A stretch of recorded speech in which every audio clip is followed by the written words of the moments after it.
On a cold February morning in 1873, most Americans had no idea their money had just changed forever. There were no riots outside Congress, no emergency broadcasts, no headlines warning farmers, machinists, or railroad workers that one form of lawful money had quietly been erased from the system. The law was 67 pages long.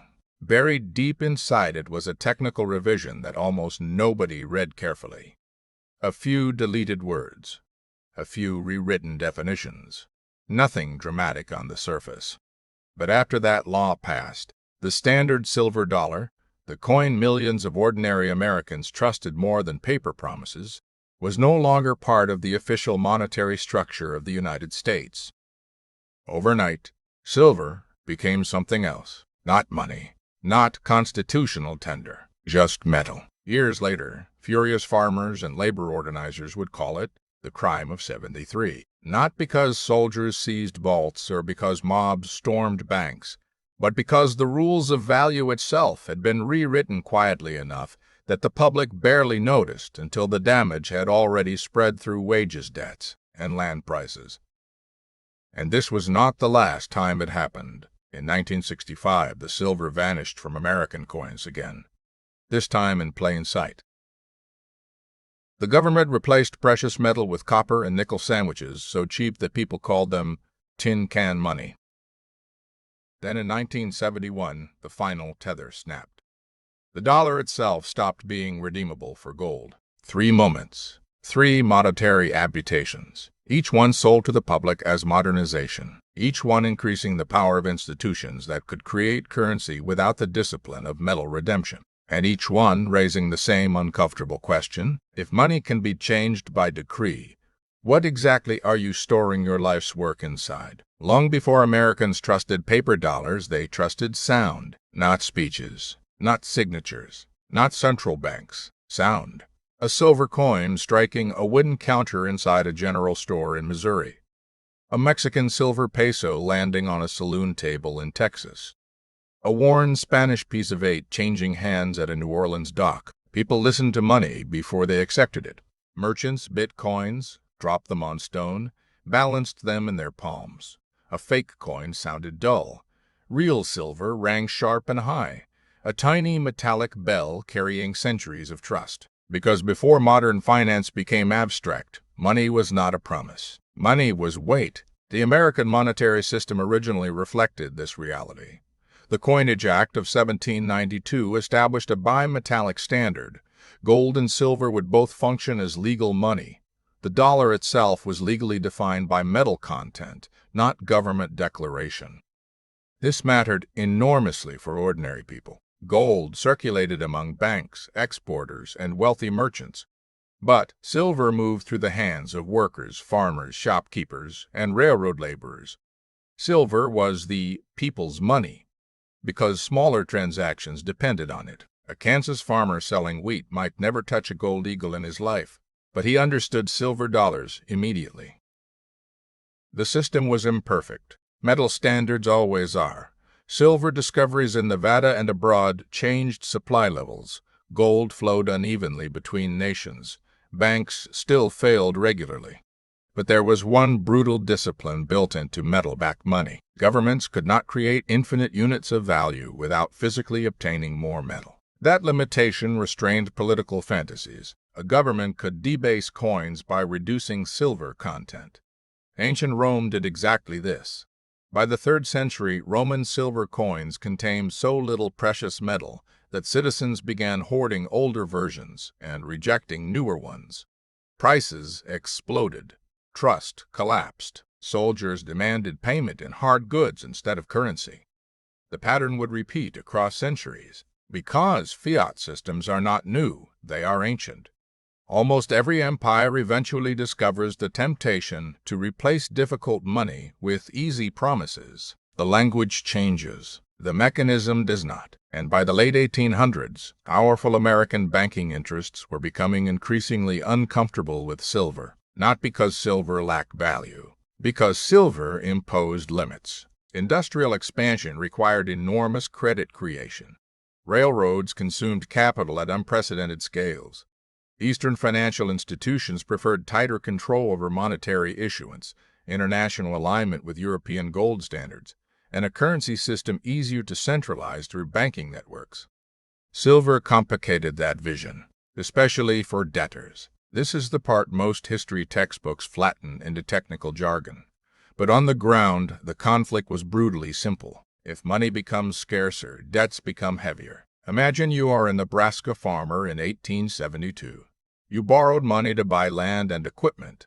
Your wheat prices fall, but your debt stays fixed. Every year, repayment requires more labor, more crops, more hours of your life. Now, imagine the government suddenly removes one major form of money from circulation. Credit tightens. Prices fall further.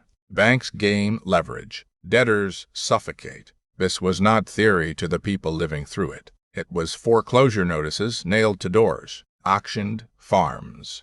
Families leaving land they had spent 20 years clearing by hand. And in 1873, buried inside legal language almost nobody understood, the machinery for that pressure was quietly locked into place. The panic did not begin immediately. That is what made the crime of '73 so effective. Most Americans did not wake up the next morning and discover their silver coins confiscated. There were no armored wagons collecting metal from homes. The mechanism was quieter than that. Congress simply changed the definition of money. The Coinage Act of 1873 revised America's mint laws and quietly omitted the standard silver dollar from the list of authorized coins. Buried in the legal revisions was the effective demonetization of silver as full legal tender. Section by section, line by line, the monetary foundation shifted beneath the public without most people understanding what had happened. Later critics would insist the law had been pushed through deliberately obscure channels. Bankers and creditors denied any conspiracy and described the reform as modernization, a necessary alignment with global gold standards and international commerce. But ordinary Americans judge systems by consequences, not explanations, and the consequences arrived fast. Only months later came the panic of 1873. Railroad speculation imploded. Major financial houses collapsed. Credit evaporated. Banks failed across the country. Tens of thousands of businesses shut their doors. Unemployment surged in cities already swollen with industrial workers. The timing permanently fused the Depression and the silver law together in the public imagination. To debtors, farmers, and laborers, it looked obvious. Money had been made scarcer precisely when survival required more liquidity. And scarcity changes society in very specific ways. The wealthy experience deflation as inconvenience. The indebted experience it as strangulation. A falling price level sounds harmless in textbooks.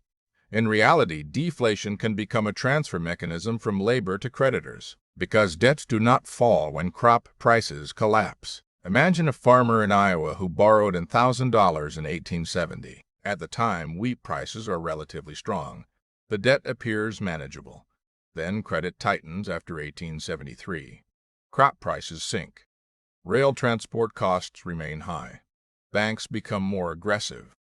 Now that same debt requires dramatically more production to repay. The number printed on the note did not change, but the labor required to satisfy it exploded. This is why the silver fight became emotional, almost religious. To Eastern bankers, hard gold money represented stability and international credibility. To Western farmers and Southern debtors, silver represented oxygen. The political war that followed would dominate American life for decades. You could hear it in campaign speeches, in newspaper editorials, in small-town grain exchanges where men argued over whether money should belong to metal or institutions. One side believed expanding silver coinage would loosen credit and relieve debt pressure. The other feared inflation, instability, and international distrust. Both sides claimed to defend honest money, but they defined honesty differently. Creditors define honest money as money that cannot be diluted. Debtors define honest money as money that cannot become impossibly scarce. That tension never disappeared, it simply evolved.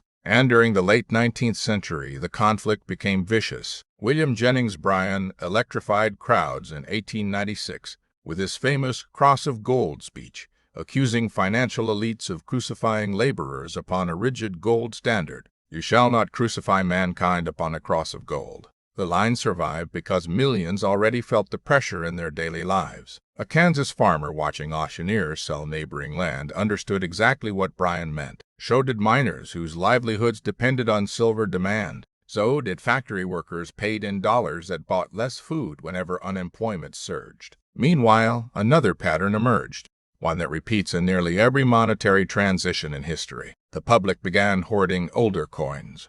Real silver disappeared from circulation because people instinctively understood something.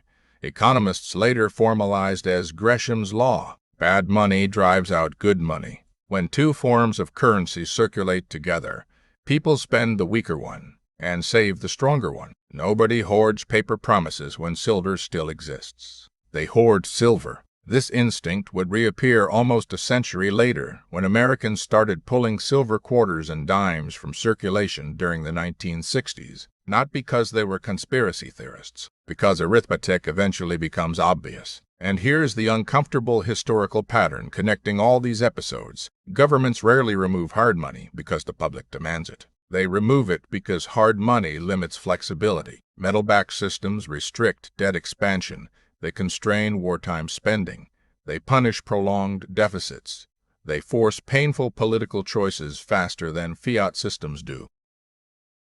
Paper systems delay consequences. That delay is politically valuable. But delay is not removal. The pressure simply migrates elsewhere, into asset bubbles, wage erosion, housing inflation, and purchasing power decay spread slowly enough that the public struggles to identify the source.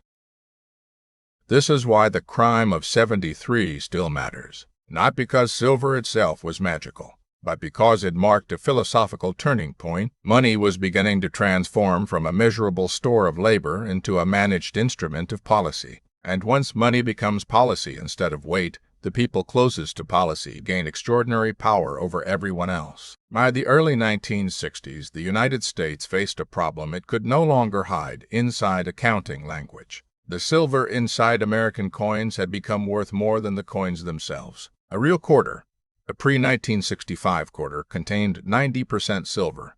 As industrial demand and inflation pressures pushed silver prices higher, ordinary Americans began noticing something strange. Their old coins felt different, heavier, sharper at the edges, different sound. And people started pulling them out of circulation by the millions. Cashiers noticed first. Customers would hand over shiny new coins while quietly saving older silver quarters in jars, coffee cans, dresser drawers, and basement safes. Children searched through pocket change looking for dates before 1965. Nobody needed a PhD in economics to understand the trade. Spend the cheap coin. Save the valuable one. The government understood the danger immediately, because once the public starts recognizing the difference between currency and value, confidence becomes unstable. In 1965, Congress passed the Coinage Act of 1965. Silver disappeared from dimes and quarters entirely. Half dollars were reduced to 40% silver temporarily, before eventually losing silver content too. America transitioned from precious metal coinage to layered copper-nickel tokens. Coins became symbolic, representations of value instead of value itself. President Lyndon Johnson tried calming the public during the transition. He insisted there was no reason to hoard silver coins and warned that speculators would lose money. But the public ignored him. Forensic history is ruthless this way. People often trust arithmetic before they trust officials. And arithmetic won. Today, a pre-1965 silver quarter contains enough silver to be worth many times its face value, while modern quarters continue circulating only because the state declares them legal tender. This is where the psychological fracture begins inside fiat systems. A child in 1964 could buy candy with a silver dime. A child today can hold that same silver dime and discover the metal itself is worth dramatically more than 10 cents. The coin did not change. The currency did. And then came the pattern interrupt almost nobody notices. A silver dollar from 1920 still retains substantial purchasing power because the metal preserves scarcity. But a paper dollar from 1920 lost the overwhelming majority of its purchasing power over the following century. Not because paper physically decays, Because fiat currency decays mathematically, slowly at first, then suddenly. This is the hidden violence of inflation. People imagine inflation as prices rising, but forensic finance views it differently. Inflation is currency purchasing power falling. The distinction matters, because once society accepts symbolic money untethered from physical restraint, the supply of currency becomes limited primarily by political tolerance rather than extraction difficulty. And political systems almost always choose short-term stability over long-term discipline, especially during war, especially during recession, especially during elections. By the late 1960s, the pressure was already becoming visible globally. Foreign governments began doubting whether the United States possessed enough gold to back the enormous quantity of dollars flooding the world economy. The Bretton Woods system was straining. Too many paper claims, not enough metal underneath. And in August 1971, the final restraint disappeared. On August 15, 1971, President Richard Nixon appeared on television and announced what sounded like a temporary technical adjustment. The United States would temporarily suspend dollar convertibility into gold. Temporary. That word matters, because the temporary suspension never ended. And in that moment, the modern fiat era truly began. Before 1971, foreign governments could theoretically exchange dollars for physical gold under the Bretton Woods framework established after World War II. The dollar functioned as the center of the global system because it still maintained a visible tether to hard metal. But by the late 1960s, the numbers no longer worked. America had printed vastly more claims than it could realistically redeem. Vietnam War spending exploded. Social programs expanded. Global dollar supply surged. Foreign nations started demanding gold instead of paper. France became especially aggressive. Ships literally arrived to collect bullion. The United States faced a choice: allow gold reserves to drain outward, or sever redemption entirely. Nixon chose severance, and almost overnight, money changed from a claim check into a confidence system. This is the part most people misunderstand about fiat currency. Fiat money is not fake because it lacks utility. Modern economies require flexible credit systems to function at industrial scale. Fiat systems can finance infrastructure, absorb shocks, and prevent violent liquidity collapses. But they contain a structural temptation. Without metal restraint, political systems gain the ability to create currency faster than real production grows. And over long enough periods, purchasing power absorbs the damage, not instantly, gradually, like pressure leaking from a sealed chamber. Look at the forensic record after 1971. Housing prices detached from wages. College tuition exploded. Medical costs accelerated. Asset owners became dramatically wealthier than wage earners. Meanwhile, official inflation statistics often failed to capture how ordinary people actually experienced decline. A machinist in Ohio did not care about abstract CPI formulas when rent doubled faster than his paycheck. A single-income household that once supported a family now required 2 incomes just to maintain middle-class stability. The currency still functioned. Stores remained open. Paychecks still arrived. But the purchasing power inside those paychecks weakened decade after decade. This is why older generations sometimes sound emotionally disconnected from younger workers when discussing money. They are remembering different currencies. In 1971, the median American home cost roughly 3 years of median household income. Today, in many regions, it requires 7, 8, sometimes 10 years or more. That gap is not explained by laziness. It reflects monetary expansion flowing disproportionately into assets before wages adjust. And this is where the hidden transfer mechanism becomes visible. People closest to newly created money, banks, major institutions, asset owners, receive purchasing power first. Wage earners receive it last. By the time currency reaches ordinary households, prices have often already moved. This phenomenon has existed for centuries. Economists call it the Cantillon effect. But at street level, it feels much simpler. Everything important gets more expensive before your paycheck catches up. After decades inside a fully fiat system, a strange historical irony emerged. The same wealthy institutions that once pushed aggressively toward paper systems quietly began accumulating hard assets again: gold, silver, land, energy infrastructure. Because when confidence systems become overstretched, elites rarely trust confidence alone. Walk into a bullion shop during a banking panic, and you will notice something strange. The customers are rarely celebrating.